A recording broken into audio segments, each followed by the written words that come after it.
Hello అందరికీ welcome to Shannu vlogs. ఈరోజు అయితే చేను దగ్గరికి అయితే వెళ్తున్నాము. లాస్ట్ వీడియోలో చెప్పాను కదా, జీడిపప్పు చెట్లు ఇంకా ఉన్నాయి, అక్కడికైతే వెళ్ళలేదు, వెళ్తే చూపిస్తాను అనేసి. ఇప్పుడైతే వచ్చాను ఆ చెట్ల దగ్గరికి. ఇవైతే నా ముందు చూపించిన చెట్ల కంటే ఈ చెట్లకు పూత ఇంకా ఎక్కువగా ఉంది, కాయలు కూడా అయినాయి. ఇవి వచ్చేసి ఇంకా వచ్చే వీడియోలలో చూపిస్తాను, ఇంకా కాయలు ఎలా ఉన్నాయి, జీడిపప్పు ఎలా వస్తుందనేసి నెక్స్ట్ వీడియోలలో వచ్చే వీడియోలలో. ఈరోజు చేను దగ్గరికి ఎందుకు వచ్చామంటే, చేను దగ్గర అయితే చిన్న పూజ ఉంది, అందుకనేసి అయితే వచ్చేసాము. మార్నింగ్ 9 అవుతుంది. ఎండ చూసారా ఎలా ఉందో, ఫుల్గా ఉంది ఎండ అయితే. ఇంక ఇక్కడ వచ్చేసి పూజ అని చెప్పాను కదా, ఇక్కడ అక్క దేవతలు అయితే ఉన్నారంట. పూజ చేనులోనే.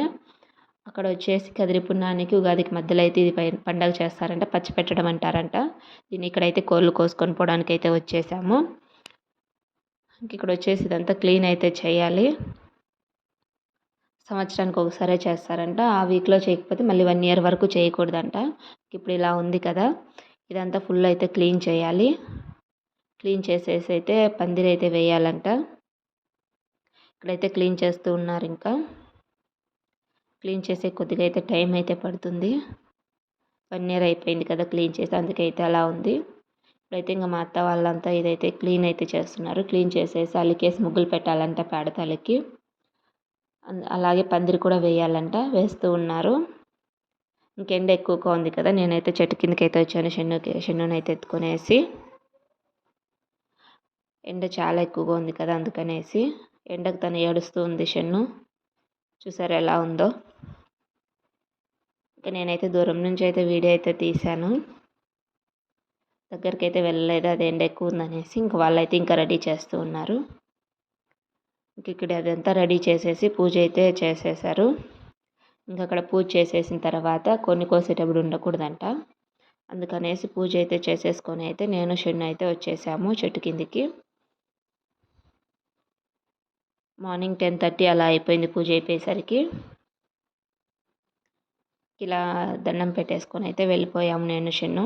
నేరేడు చెట్టు ఉన్నాయి, నేరేడు చెట్టు దగ్గరికి అయితే వెళ్ళాము. మీకు నేరేడు చెట్టు చూపించలేదు కదా, ఇది కూడా వచ్చేసి పూత అయితే వచ్చింది బాగా. నెక్స్ట్ వచ్చే వీడియోలలో నేరేడుకాయలు కూడా చూపిస్తాను మీకు. ఇంక ఇక్కడైతే పూజ అంతా అయిపు చేసుకొని అయితే ఇంటికి అయితే వెళ్ళిపోతున్నాము. చాలా ఎండగా ఉంది. ఇంకా చికెన్ మొత్తం అక్కడే తోట దగ్గరే క్లీన్ చేసుకొని అయితే వచ్చేసారు. చిన్న చిన్నగా పీసెస్గా కట్ చేసుకొని అయితే. ఇక్కడైతే మధ్యాహ్నానికి అయితే ఇంకా లంచ్ ప్రిపేర్ అవుతూ ఉంది. ఇదైతే ఫ్రెష్గా దంచిన అల్లం పేస్ట్, అందుకు మసాలా వేస్తారు కదా, నాటుకోళ్ళలోకి ఇలా దంచుకొని వేసుకుంటే చాలా టేస్టీగా ఉంటుంది. ఇక్కడైతే ఇంకా అవుతూ ఉంది, చాలా టైం పడుతుంది, నాటుకోడి కదా. ఇలా చేస్తూ ఉన్నాము. ఇంకా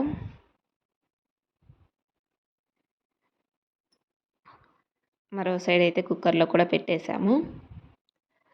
ఎక్కువ టైం పడుతుంది కదా ఉడికేకి, అందుకనేసి కుక్కర్లో పెడితే ఫాస్ట్గా అవుతుంది అనేసి. ఇందులోకి నాటుకోడి కాంబినేషన్గా దోశ అయితే వేస్తున్నాను. చాలా బాగుంటుంది, ఎవరైనా ట్రై చేయకపోతే ట్రై చేసి చూడండి, మీకు కూడా నచ్చుతుంది ఈ కాంబినేషను.